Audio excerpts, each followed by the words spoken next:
नमस्कार दोस्तों, आज का हमारा टॉपिक है हमारी अपनी सच्ची इच्छा।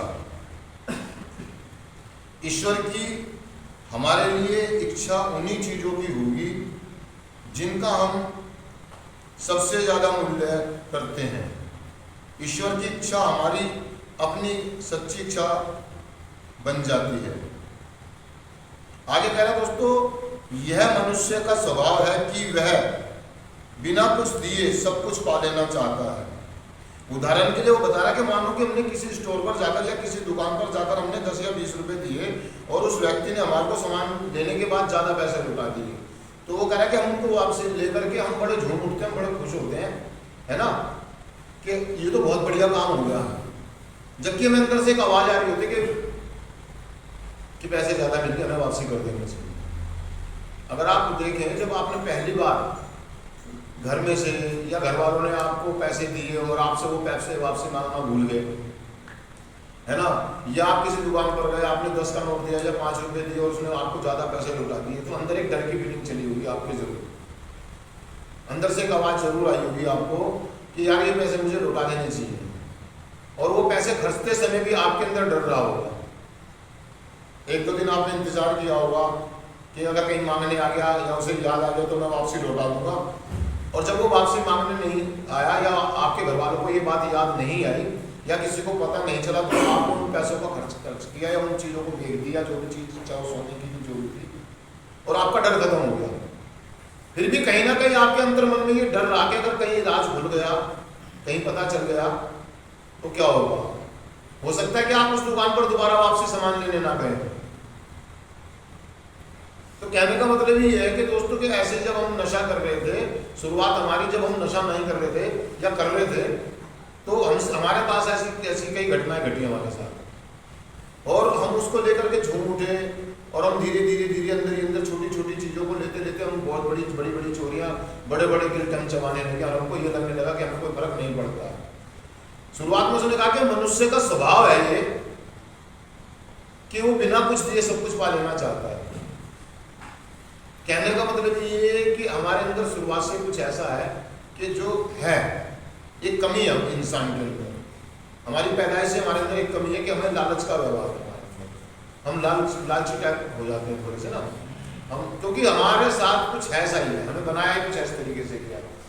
तो वो कह रहा है कि हम धीरे धीरे एडिक्ट बन जाते हैं, छोटी छोटी बातों को छुपाते हैं, छोटे छोटे गिल्टों को छुपाते हैं, और हम बहुत बड़ी गलतियां कर बैठते हैं।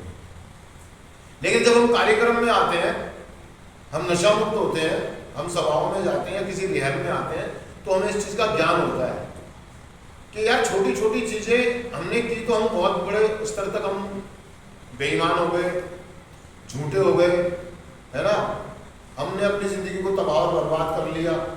जब हमें इस बात का ज्ञान होता है, हम कदमों पर काम करते हैं, हमारी आध्यात्मिक जागृति होती है, तो हमें एहसास होता है इस बात का कि अभी तक जो मैं जितनी छोटी छोटी चीज़ें करता है, अब जैसे आपने देखा होगा रिहाबों के अंदर बहुत सारे लोग बहुत सारी छोटी छोटी बेईमानियां कर बैठते हैं, चाहे वो खाने से को लेकर हो, चाहे वो किसी सामान को लेकर हो, किसी वस्तु को लेकर हो, है ना, और वो झूम उठते हैं जब वो सोचते हैं कि किसी को पता नहीं चला।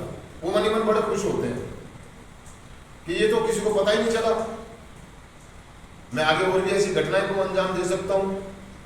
वो कह रहा है कि ईश्वर ने हमारे लिए कुछ चीज़ों का मूल्य तय कर रखा है। ईश्वर की इच्छा का सबसे ज़्यादा मूल्य वही है। कहने का मतलब ये कि हमारा ईश्वर हमारे को हमारी ज़रूरत की चीज़ें देता है। हमारे भगवान को, हमारे ईश्वर को पता है कि हमारी ज़रूरतें क्या हैं, वो हमारी ज़रूरतों के हिसाब से वो सारी चीज़ें हमारे को देता है। इस बात का हमें ज्ञान होता है कि मेरा ईश्वर मुझसे इतना प्यार करता है कि मेरी ज़रूरत कभी भी वो मतलब रोकेगा नहीं। हम कार्यक्रम करते हैं, प्रोग्राम करते हैं, तो हमारी ज़रूरतें हमेशा पूरी होती हैं, चाहे वो पैसे से हो, किसी भी चीज़ से हो। मेरा मानना ये है। शुरुआती दौर में हमसे गलतियां हो जाती हैं, हम छोटी छोटी चीज़ों को छुपा लेते हैं, छोटी छोटी घटनाओं को अंजाम दे देते हैं और बड़े खुश होते हैं। लेकिन जब हम कार्यक्रम करते चले जाते हैं, हमारी रिकवरी बढ़ती चली जाती है, तो हमारे को अंदर से इच्छा का पता चलता है, हमारी ज़रूरतों के बारे में फर्क पता चलता है कि मेरी ज़रूरतें क्या, मेरी इच्छाएँ क्या है। अब जब हम रिकवरी में होते हैं, अगर हमारे साथ कुछ ऐसा होता है तो हम तुरंत अंदर से एक आवाज़ आती है कि बेटा ये पैसे वापसी लौटा दे, और हम तुरंत उसको सामने वाले को उसकी भूल का एहसास कराते हैं कि भाई साहब आपने तो हमें पैसे ज़्यादा दे दिए, जबकि मैंने तो आपको 50 रुपये दिए थे, आपने मुझे 500 रुपये का नोट समझकर आपने वापसी कर दी। वो कहता है यार सॉरी यार। सामने वाले का वो व्यक्ति जब वो देखता है ऐसा व्यवहार, तो वो कहता है यार भाई साहब आप तो बड़े ईमानदार आदमी है, सच्चे आदमी है। जो हमारी इमेज लोगों की नज़र में जो बनी हुई थी वो चेंज होनी शुरू हो जाती है। वो और लोगों को भी बताता है ये बात कि यार एक व्यक्ति मेरे पास आया था और मुझसे ये गलती हो गई। वो शाम को अपने घर जाकर बताता है कि आज तो दिन में बहुत बड़ा नुकसान होने से बच गया। कि कोई सज्जन व्यक्ति मुझे मिला, मेरी दुकान पर आया या मेरी गाड़ी में आया या मेरे सफर में मेरे साथ मिला और उस व्यक्ति ने ऐसा ऐसा किया, वो घटनाओं को ना याद कर लेता, उसके दिमाग में छप जाती है, वो लोगों को शेयर करता है, ये बात बताता है। ऐसे ही हम अपने सीनियरों को देखते हैं, वो छोटी छोटी शेयरिंगें करते हैं, अपनी छोटी छोटी घटनाओं को, अपनी छोटी छोटी गलतियों को बताते हैं। दोस्तों एक आप ये बात मान के चले कि हम ये सोचते हैं कोई फर्क नहीं पड़ता, फर्क तो पड़ता है। कभी भी बाढ़ एकदम से नहीं आती, पहले दरार पड़ती है। कभी भी कोई बड़ी घटना एकदम से नहीं घटती है, उसकी एक शुरुआत होती है। कभी भी हम एकदम से रिलैक्स नहीं होते हैं, छोटी छोटी गलतियां, छोटी छोटी चीजों को छुपाते हैं, जैसे आप लोग यहाँ पर कर रहे हैं। छोटी छोटी चीजें चोरियां कर लेते हैं, आप छोटी छोटी चीजें गायब कर लेते हैं, 10 रुपए की, 20 रुपए की कोई वैल्यू नहीं है, लेकिन फिर भी आप कर लेते हैं। वो गिट्टी लगा रहे हैं आप, वो दरार आ गई है आपके बांध में। अगर आप ये सारी चीजें अपने साथ लेकर यहां से गए तो डेफिनेटली एक दिन पक्का है कि आप नशा करेंगे, आप रिलैक्स होंगे। और जब हम कार्यक्रम कर रहे थे तो हमें इस बात का एहसास होता है कि मुझे रिलैक्स नहीं होना, मुझे दोबारा से नशा नहीं करना। अगर मुझे दोबारा से नशा नहीं करना है तो मैं छोटी छोटी गलतियों पर भी बारीकी से नजर रखूंगा। बात 1 रुपए की या रोटी की या एक बिस्कुट की नहीं है दोस्तों। आपको याद होगा, आप बेगानी शादी में आप मियां दीवाने हुए होंगे, आप बहुत सी बारातों में बिना इन्विटेशन के खाना खाकर आ गए होंगे, बिना बुलाए बहुत सारी चीजें आपने कर दी होंगी, फर्क नहीं पड़ता है। लेकिन आपकी इमेज पर आने वाले वक्तों में बहुत ज्यादा फर्क पड़ता है। बिना किसी को बताए, बिना किसी को पता लगाया आपने कोई घटना कर दी है, और वो घटना क्रम से रिवाज से आपको पता, किसी को नहीं पता, तो वो कह रहा है कोई तो देख रहा है, इस घटना के बारे में कोई तो जानता है, वो आप हैं। वो आपको तो सब कुछ मालूम है ना कि आपने क्या चीटिंग की है, क्या बेईमानी की है, क्या चोरी की है, क्या झूठ बोला है, क्या डिनाइल किया है। ये बात आप अच्छे तरीके से जानते, फिर आपको इस बात का अंदाजा क्यों नहीं है कि आपने गलत किया है, आपने बेईमानियां की हैं। और दोस्तों जब हम कार्यक्रम करते हैं, प्रोग्राम करते हैं, किसी सीनियर मेंबर को सुनते हैं, उसकी बातों को सुनते हैं, जब वो अपनी बातों को शेयर करता है कि यार मैं छोटी छोटी गलतियां करता था, लेकिन आज ऐसा नहीं है, क्योंकि मैं तुरंत अपनी छोटी छोटी कमियों पर, छोटी छोटी गलतियों पर मैं बारीकी से नजर रखता हूँ, उनको शेयर करता हूँ, उनके लिए मदद मांगता हूँ, उनके लिए प्रार्थना करता हूँ अपने ईश्वर से कि ये छोटी छोटी बेईमानियां जो मेरे अंदर, मेरे को कहते फर्क नहीं पड़ता दोस्तों। हम बड़ी चोरी करें, किसी का 10,000 50,000 खाएं तो वो दिखाई दे जाएगा, लोगों को पता लग जाएगा, लेकिन छोटी छोटी चीजें किसी को महसूस नहीं होती हैं। किसी का अगर 1 रुपया गिर गया, उन्होंने चुपचाप उठा के जेल में धर दिया तो उसको कोई फर्क नहीं पड़ने वाला, लेकिन मेरी रिकवरी पर, मेरे मतलब व्यक्तित्व पर बहुत गहरा असर होने वाला है। जैसे कि एक भाई शेयर कर रहा था कि मैंने बचपन में 10 रुपये घर से चुराए, मैंने 10 रुपये की चीज खा गया, कोई कह रहा है कि मैंने बिस्कुट का पैकेट चुरा करके घर से ले गया, मैंने बाहर खाया। कह रहा वो असर नहीं पड़ा, उसी छोटी सी गलती ने आपको यहाँ लाके बिठा दिया है, आपको एडिक्ट बना दिया है। और इस सुंदर कार्यक्रम में आने के बाद भी अगर आपकी सोच और विचारों में बदलाव नहीं आ रहा, आज भी आपकी मेंटेलिटी ऐसी है, आपकी सोच आज भी ऐसी कि कोई फर्क नहीं पड़ता है, तो आप बहुत बड़े घटनाक्रम के शिकार होने वाले हैं। क्योंकि हिसाब तो देना पड़ेगा, हिसाब तो, और जब हिसाब देना पड़ता तो चक्रवृद्धि ब्याज लगा के देना पड़ता है दोस्तों, खाली ब्याज नहीं, उसकी आधार में चक्रवृद्धि ब्याज लगता है।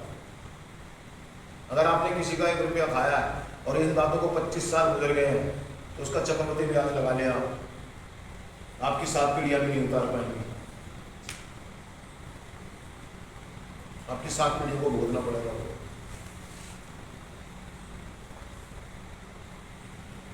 मैं इस बात को मान के चलूं, इस बात को मान के चलूं।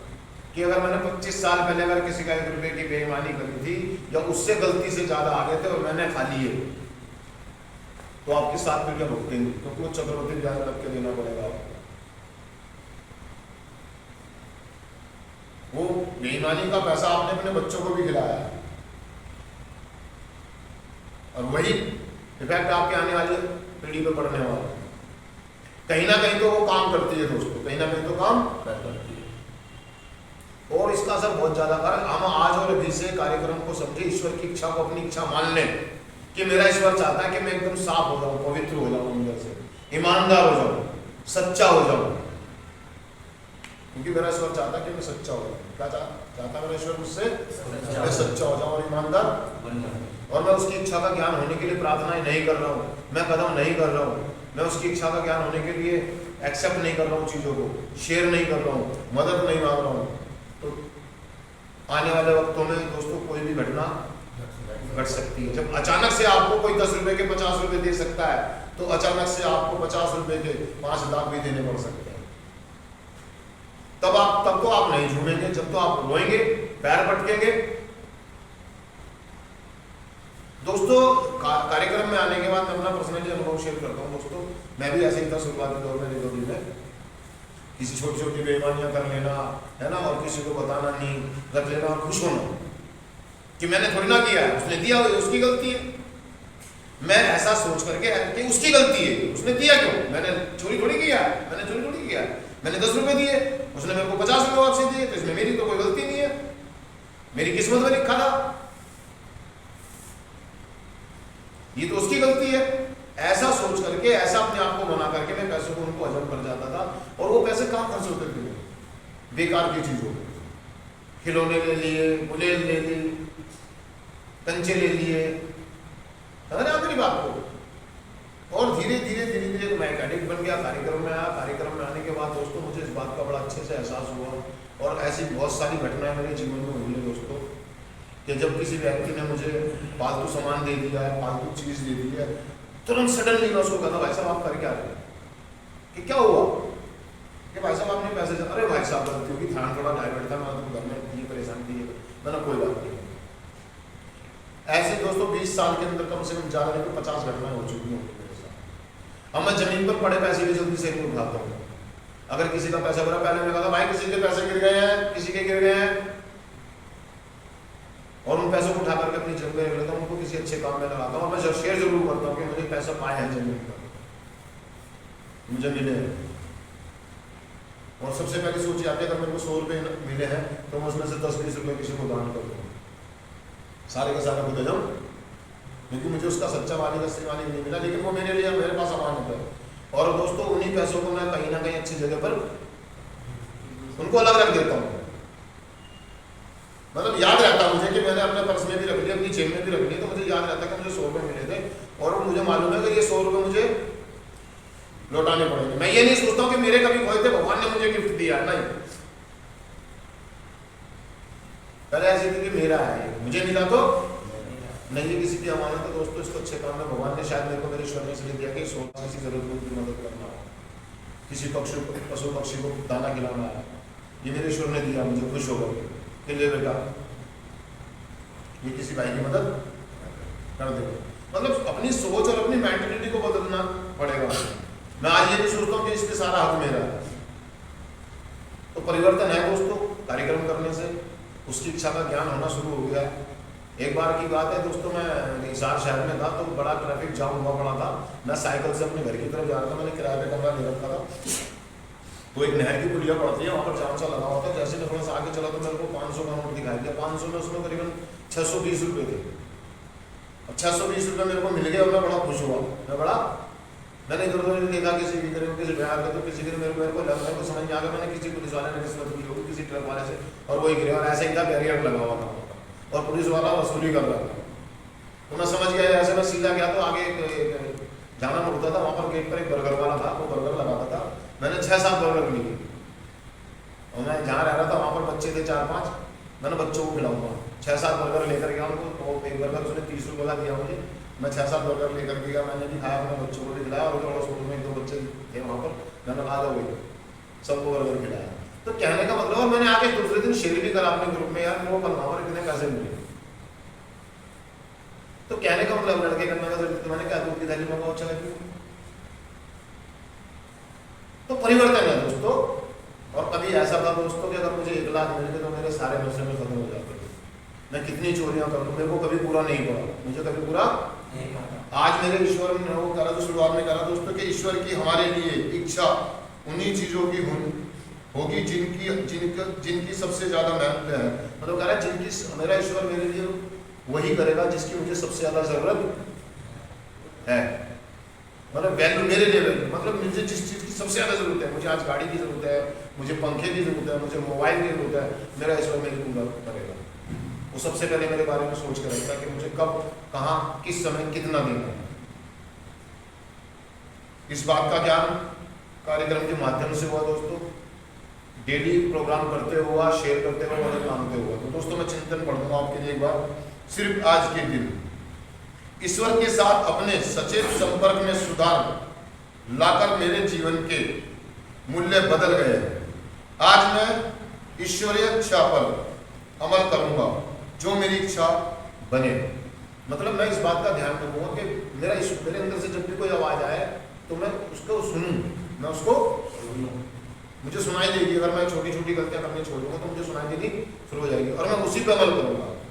मुझसे अगर मेरे को कोई साथ, मेरे को कहीं से फालतू पैसा मिल जाता है तो मुझे अंदर से एक आवाज आएगी वापसी कर दे, तो मैं तुरंत वापसी करूंगा बिना सोचे समझे। मेरे अंदर का जो बेईमान बैठा हुआ ना, वो बोलेगा रख ले, किसी को पता ना, लेकिन मैं तुरंत आवाज लगाऊंगा, ये बंडल किसका है, ये बिस्कुट का पैकेट किसका है। मैं तुरंत उस व्यक्ति को, उस भाई को वापसी। क्योंकि दोस्तों ईमानदारी की बात ये है कि आपके परिवार वाले पता नहीं कितनी मेहनत से कैसे कैसे अपना पेट काट करके ले गए हैं, वहां असर नहीं पड़ने वाला, लेकिन वहां से असर पड़ेगा। चक्रवर्ती ब्याज लगा करके आपको वापसी देना, एक बंडल दोबारा 7 महीने कटवाएगा। थैंक यू दोस्तों, शुक्रिया, धन्यवाद।